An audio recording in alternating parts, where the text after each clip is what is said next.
പ്രിയപ്പെട്ടവരെ, the truth tag ചാനലിലെ ജാഗ്രത എന്ന നമ്മുടെ പ്രക്ഷേപണ പരിപാടിയുടെ 23ാം എപ്പിസോഡിലേക്ക് നമ്മൾ കിടക്കുകയാണ്. സ്കൂളുകളൊക്കെ അടച്ചു, എക്സാം പരീക്ഷകളൊക്കെ കഴിഞ്ഞു, കുട്ടികളൊക്കെ വീട്ടിലുണ്ട്. അപ്പോൾ നമ്മുടെ നാട്ടിൽ ഒരു വലിയ പ്രശ്നം, ഈ കുട്ടികൾക്ക് കളിക്കാൻ ഇടവില്ല. നമ്മൾ ആലോചിച്ച് നോക്കണം. ഞാനൊരു നഗരത്തെക്കുറിച്ച് പറയാം, അല്ലെങ്കിൽ എറണാകുളം, തിരുവനന്തപുരം, കോഴിക്കോട്, നമ്മുടെ സംസ്ഥാനത്തെ 3 പ്രധാനപ്പെട്ട നഗരങ്ങളാണ്. ഇവിടെ ഒന്നും കുട്ടികൾ കളിക്കാനുള്ള ഇടവില്ല. ഈ നഗരങ്ങൾ മാത്രമല്ല, നമ്മൾ പഞ്ചായത്തിലേക്ക് പോവുക, അല്ലെങ്കിൽ മുനിസിപ്പൽ പ്രദേശങ്ങളിലേക്ക് പോവുക, അവിടെയൊന്നും കുട്ടികൾക്ക് കളിക്കാനോ പ്രായമായവർക്ക് പോയി വൈകുന്നേരം അല്പസമയം ചെലവഴിക്കാനോ നടക്കാനൊന്നും ഇടവില്ല. കേരളത്തിൽ സ്ഥലത്തിൻ്റെ പരിമിതി ഉണ്ടെന്ന് എല്ലാവരും പറയുകയാണ്. ഈ സ്ഥലത്തിൻ്റെ പരിമിതി എന്ന് പറയുന്നത് നമുക്ക് മറികടക്കാൻ കഴിയേണ്ടതാണ്. നമ്മൾ ഉപയോഗിക്കാൻ, അല്ലെങ്കിൽ 10%, 20% മാത്രം ഉപയോഗിക്കുന്ന വലിയ വീടുകൾ വെച്ചിട്ട് 2 പേര് 3 പേര് താമസിക്കുന്നു. ഒരു പ്രദേശം വികസിപ്പിക്കുമ്പോൾ ആ പ്രദേശത്തിൻ്റെ ഒരു 20% പൊതു ആവശ്യത്തിന് വേണ്ടിയിട്ട് വിനിയോഗിക്കേണ്ടതാണെന്നുള്ളത് സാമാന്യമായിട്ടുള്ള എല്ലാ പരിഷ്കൃത സമൂഹത്തിനും അറിയാവുന്ന കാര്യമാണ്.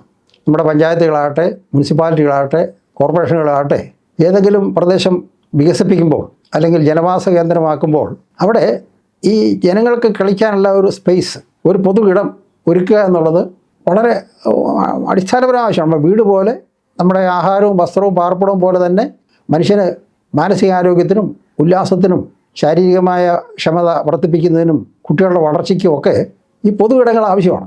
നിർഭാഗ്യവശാൽ എല്ലാത്തിലും മുമ്പന്തിയിലെന്ന് അവകാശപ്പെടുന്ന കേരളത്തിൽ ഇങ്ങനെയുള്ള പൊതു ഇടങ്ങളില്ല. പലയിടത്തും കുളങ്ങളുണ്ട്, കുളങ്ങളൊക്കെ മണ്ണ് വീണ് മൂടിക്കിടക്കുകയാണ്. നന്നാക്കി കഴിഞ്ഞാൽ അത് മെയിൻറ്റെയിൻ ചെയ്യാനോ അതിൻ്റെ അറ്റകുറ്റപ്പണികൾ തീർക്കാനോ പറ്റാതെ ഒരുപാട് നീന്തൽക്കുളങ്ങൾ അവിടെ ഇവിടെയൊക്കെ ഉണ്ട്.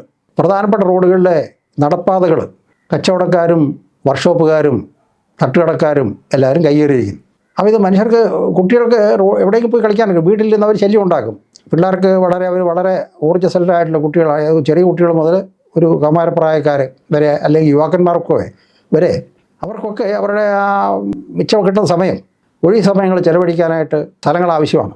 Open spaces. ഇവിടെ വലിയ രാഷ്ട്രീയമായ പ്രബുദ്ധത വിദ്യാഭ്യാസമായിട്ട് മുന്നോട്ട് നിൽക്കുന്നു. ഇതൊക്കെ നമ്മൾ ഘോഷിക്കാറുണ്ട്. പക്ഷെ നമുക്ക് പോയി ഇരിക്കാനിടവില്ല. നമ്മൾ വഴിയെ പോകുമ്പോൾ കാണാം ആൾക്കാരൊക്കെ എവിടെയെങ്കിലുമൊക്കെ കലിങ്ങിൻ്റെ മൂലയ്ക്കും ഏതെങ്കിലും കല്ലിലൊക്കെ ഇരിക്കുക. വഴിയെ നടന്നു പോകാനിടവില്ല. നടന്നു പോകാനായിട്ട് പറ്റിയത് കാരണം ഫുട്പാത്ത് മുഴുവൻ കയ്യേറിയിരിക്കുകയാണ്.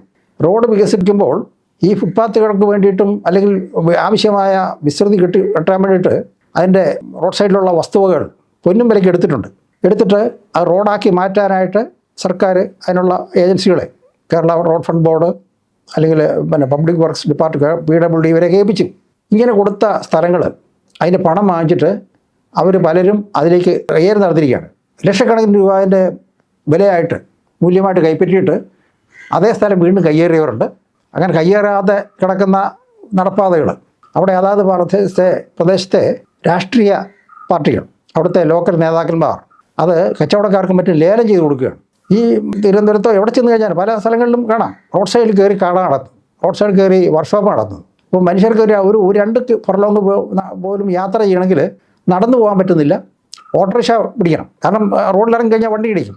ഇപ്പോൾ അതിൽ കൂടെ പോയി കഴിഞ്ഞാൽ കച്ചവടക്കാരൻ്റെ കടയ്ക്കുള്ളിൽ കൂടെ പണി കയറിപ്പോകും, തട്ടുകടക്കാരും മീൻ കച്ചവടക്കാരും എല്ലാം. അപ്പോൾ അതാത് പ്രദേശങ്ങളിൽ ചെറിയ മാർക്കറ്റ് സൗകര്യം ഉണ്ടാക്കാനായിട്ട് ലോക്കൽ അതോറിറ്റികൾ തയ്യാറാകാത്തതുകൊണ്ട് ആണ് ഈ കാര്യം സംഭവിക്കുന്നത്. നമുക്കറിയാം, പൊതു ഇടങ്ങൾ ആൾക്കാർ കയ്യേറി അവിടെ എന്തെങ്കിലുമൊക്കെ പണികൾ നടത്തുക, അവരുടെ തൊഴിൽ നടത്തുക. അപ്പോൾ ഇതെല്ലാം ഇതിന് പാട്ടം പിരിക്കുക, രാഷ്ട്രീയ പാർട്ടികൾ ഇതിന് പാട്ടം പിരിക്കുക. ഇത് നമ്മുടെ നാട്ടിലെ വലിയൊരു പ്രശ്നമായിട്ട് മാറിയിരിക്കുകയാണ്. മനുഷ്യർക്ക് ആർക്കും ജീവിക്കാൻ, റോഡിൽ പോയാൽ നമുക്ക് വണ്ടി കാത്തു നിന്നായിട്ടൊരു ബസ് ഷെൽട്ടർ അല്ലെങ്കിൽ ബസ് സ്റ്റോപ്പ് എന്ന് പറഞ്ഞൊരു സ്ഥലമില്ലിപ്പോൾ. വഴി നടക്കാനായിട്ട് ഫുട്പാത്തില്ല. വൈകുന്നേരങ്ങളിൽ എവിടെയെങ്കിലും പോയി ഇരുന്നിട്ട് കാറ്റ് കൊള്ളാമെന്ന് അല്ലെങ്കിൽ നടക്കാമെന്ന് വിചാരിച്ചു കഴിഞ്ഞാൽ അങ്ങനൊരു സൗകര്യമില്ല. അപ്പോൾ എന്ത് തരത്തിലുള്ള വികസനമാണ് നമ്മുടെ ഇവിടെ നടക്കുന്നത് എന്നുള്ളത് നമ്മൾ ആലോചിച്ച് നോക്കണം. അതിലേറ്റവും കൂടുതൽ ബാധിക്കുന്നത് കുട്ടികളെയാണ്. പലപ്പോഴും നിരപ്പില്ലാത്ത റോഡുകളിൽ കുട്ടികൾ ഇറങ്ങുന്ന കളിക്കുന്നതാണ്. വാഹനങ്ങൾ അങ്ങോട്ടും ഇങ്ങോട്ട് പോകുന്നു, കുട്ടികൾ പന്ത് കെട്ടി കളിക്കുന്നു, അല്ലെങ്കിൽ എന്തെങ്കിലും സാധനം കൊണ്ടൊക്കെ അവർ കളിക്കുന്നു, അപകടം വരുത്തി വെക്കുന്നു. അപ്പോൾ നമ്മൾ ആലോചിക്കേണ്ടത്, നമ്മൾ ഒരു സാമാന്യമായിട്ട് ചിന്തിച്ചാൽ വീട്ടിൽ നമ്മൾ കഴിയുന്നത് ഒരു 8 മണിക്കൂർ കൂടുതൽ നമ്മൾ വീട്ടിൽ കഴിയുന്നില്ല, അല്ലെങ്കിൽ 8 അല്ലെങ്കിൽ 10 മണിക്കൂർ. പ്രത്യേകിച്ചും ആൺകുട്ടികളും പുരുഷന്മാരും ഒക്കെ ബാക്കിയുള്ള സമയങ്ങൾ പുറത്തുള്ള സ്ഥലങ്ങളിലാണ്. ഓരോ ആവശ്യങ്ങൾക്കായിട്ട് പുറത്ത് പോകുന്നു, ജോലിക്കായിട്ടോ അല്ലെങ്കിൽ സുഹൃത്തുക്കളെ കാണാനായിട്ടോ ഒക്കെ ആവശ്യങ്ങളായിട്ട് പുറത്ത് പോകുന്നു.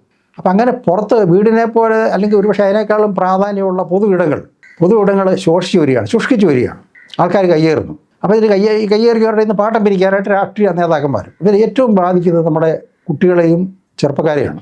പ്രായമായവർ പ്രാഞ്ചിയും വേഞ്ചിയും ഒത്തിയും ചാടിയൊക്കെ പോയിട്ട് എവിടെയെങ്കിലുമൊക്കെ ഒരു മൂലയ്ക്ക് പോയി കുറച്ച് നേരം നിൽക്കും, തിരിച്ചു പോരും. അപ്പം മനുഷ്യൻ്റെ ആരോഗ്യത്തിന്, നമ്മൾ കഴിഞ്ഞ ഒരു എപ്പിസോഡ് പറയുണ്ടായി, മനുഷ്യൻ്റെ ആരോഗ്യം എന്ന് പറയുന്നത് ഒരു കായികമായിട്ട് അഭ്യാസങ്ങളാണ്. നടക്കുകയോ കുറച്ച് സമയം പിള്ളേരാണെങ്കിൽ ഓടുകയോ കളിക്കുകയോ ഒക്കെ ചെയ്ത് കഴിഞ്ഞാൽ ഒരു ശാരീരികവും മാനസികമായ ഒരു ഉല്ലാസം ആരോഗ്യത്തിന് നല്ലതാണ് വേണം. അപ്പോൾ നമ്മൾ പറഞ്ഞു വരുമ്പോൾ പല സ്ഥലങ്ങളും സർക്കാരിൻ്റെ ഏജൻസികളെ അല്ലെങ്കിൽ കോർപ്പറേഷൻ്റെ വാർഡ് കൗൺസിലർമാരെയോ അല്ലെങ്കിൽ ആൾക്കാർ അത് ചൂണ്ടിക്കാണിച്ചു കൊടുത്തു കഴിഞ്ഞാൽ അവർക്കാർക്കൊന്നും ചെയ്യാൻ പറ്റുന്നില്ല. കാരണം അവർക്ക് മേലെ രാഷ്ട്രീയ കക്ഷികൾ ആ പ്രദേശങ്ങളൊക്കെ കൈയടക്കുകയാണ്. കച്ചവടക്കാർ കൈയടക്കുന്നു, രാഷ്ട്രീയക്കാർ കൈയടക്കും. അപ്പോൾ ഇങ്ങനൊരു സ്ഥിതി വളരെ നമുക്ക് നമ്മളെ ലജ്ജിക്കേണ്ട ഒരു സ്ഥിതിയാണ്. ഒരു പരിഷ്കൃത സമൂഹത്തിന് ചേരുന്ന രീതിയിലല്ല നമ്മൾ മുന്നോട്ട് പോകുന്നത്. നല്ല ഡ്രസ്സ് ധരിക്കുന്നുണ്ട്, ധാരാളം ബേക്കറികളും ഹോട്ടലുകളൊക്കെ ഉണ്ടാകുന്നുണ്ട്, ബിവറേജ് കോർപ്പറേഷൻ്റെ കടകളുണ്ടാകുന്നുണ്ട്, യൂണിഫോം ധരിച്ച് ലോട്ടറി ടിക്കറ്റ് വിൽക്കാനായിട്ട് ആൾക്കാർ നടക്കുന്നുണ്ട്. അപ്പോൾ ഇങ്ങനെ ഒരു ഷോയാണ് നമുക്ക്. മനുഷ്യൻ്റെ ജീവിതത്തിന് ആവശ്യമായ കാര്യങ്ങൾ ഒരുക്കാതെ ഒരു ഷോ കാണിച്ച് നമ്മളൊരു വലിയ പരിഷ്കൃത സമൂഹമാണെന്ന് ഈ മലയാളികൾ അങ്ങ് അഹങ്കരിക്കുകയാണ്. എന്നെ കേൾക്കുന്ന പലരും നമ്മുടെ അയൽ സംസ്ഥാനങ്ങളിലൊക്കെ യാത്ര ചെയ്തിട്ടുണ്ടാകും. നമ്മൾ വളരെ പുച്ഛത്തോടി കണ്ടിരുന്ന അല്ലെങ്കിൽ അവർ കുറച്ച് കാണിച്ചിരുന്ന തമിഴ്നാട്, അവർക്ക് വെള്ളമില്ല, കുളിക്കുകയില്ല, അവർക്ക് ഒരു വൃത്തിയില്ല എന്ന് പറയുന്ന ആ തമിഴ്നാട്ടിലേക്ക് നമ്മൾ ഈ കേരളത്തിൻ്റെ കലൈക്കാവള കഴിഞ്ഞങ്ങോട്ട് പോയി കഴിഞ്ഞാൽ അല്ലെങ്കിൽ പാലക്കാട് കഴിഞ്ഞങ്ങോട്ട് പോയി കഴിഞ്ഞാൽ അവിടെയൊക്കെ ഓരോ ചെറിയ പഞ്ചായത്തുകളിലും പട്ടണങ്ങളിലും നഗരങ്ങളിലുമൊക്കെ ഇഷ്ടംപോലെ കളിസ്ഥലങ്ങൾ. അവരുടെ വീടുകളൊക്കെ ചെറുതായിരിക്കും. അവർ കൂട്ടമായിട്ട് അടുത്തടുത്താണ് താമസിക്കുന്നത്, ചെറിയ വീടുകൾ. രാത്രി കഴിഞ്ഞാൽ സ്ത്രീകളും കുട്ടികളും മാത്രം പെരയ്ക്കകത്ത് കിടക്കും. ആണുങ്ങൾ റോഡിനോട് ചേർന്ന് അവിടെ കട്ടിലൊക്കെ ഇട്ട് അല്ലെങ്കിൽ നിലത്ത് പായൊക്കെ വിരിച്ച് അങ്ങനെ കിടക്കും. പക്ഷേ അവർക്കെല്ലാം ഇഷ്ടംപോലെ കളിസ്ഥലങ്ങളുണ്ട്. അവിടെ നടക്കാൻ ഇഷ്ടംപോലെ ഇടമുണ്ട്, നല്ല പാർക്കുകൾ. പല സ്ഥലങ്ങളിൽ നമ്മൾ പോകുമ്പോൾ ശ്രദ്ധിച്ചാൽ കാണും അവരൊക്കെ വളരെ സന്തോഷമായിട്ട് ജീവിക്കുന്നു.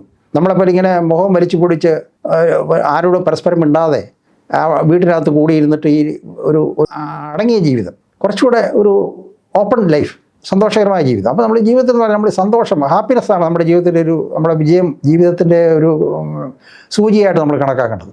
ഒരു മനുഷ്യൻ എത്ര സന്തോഷം കിട്ടുന്നതാണ്, എത്ര പണം സമ്പാദിക്കുന്നു, അല്ലെങ്കിൽ എത്ര വലിയ വീട് വെക്കുന്നു, അല്ലെങ്കിൽ എത്ര വലിയ മുന്തിയ വാഹനം കൊണ്ട് നടക്കുന്നു എന്നുള്ളതിനേക്കാളേറെ അയാൾ റിലാക്സ്ഡായിട്ട് സന്തോഷത്തോട് ജീവിക്കുന്നു. അങ്ങനെ ഒരു സമൂഹം കാണണമെങ്കിൽ നമ്മുടെ താരതമ്യത്തിൻ്റെ ആവശ്യമുണ്ടെന്ന് എനിക്ക് തോന്നുകയാണ്. കേരളത്തിലെ തന്നെ മിക്കവാറും ഇന്നിപ്പോൾ എല്ലാ സ്ഥലങ്ങളിലും സ്നാക്സ്, അതായത് നമ്മുടെ ഈ പറഞ്ഞു കഴിഞ്ഞാൽ ഉണ്ണിയപ്പം, അച്ചപ്പം, അതുപോലെ മുറുക്ക്, പക്കവട, ഇങ്ങനെ ഒരുപാട് സാധനങ്ങൾ, അല്ലെങ്കിൽ കടല, ഇതൊക്കെ വിൽക്കുന്ന ആൾക്കാരാരാന്ന് ചോദിച്ചു കഴിഞ്ഞാൽ, ഉണ്ടാക്കുന്ന ആരാരാന്ന് ചോദിച്ചു കഴിഞ്ഞാൽ തമിഴ്നാട്ടിൽ നിന്നുള്ളവരാണ്. അവരവിടുന്ന് കുടുംബസമേതം ഇവിടെ താമസിച്ചിട്ട് ഏതെങ്കിലും ഒരു വീട് വാടകയ്ക്ക് എടുത്തിട്ട് ഈ വക സാധനങ്ങളൊക്കെ ഉണ്ടാക്കി കടകളിൽ കൊടുക്കുന്നു. നമ്മൾ വളരെ മിടുക്കന്മാരായിട്ട് അവിടെ ചെന്ന് വണ്ടി നിർത്തുന്നു, കടയിലിറങ്ങുന്നു, സാധനങ്ങൾ വാങ്ങി തിന്നുന്നു.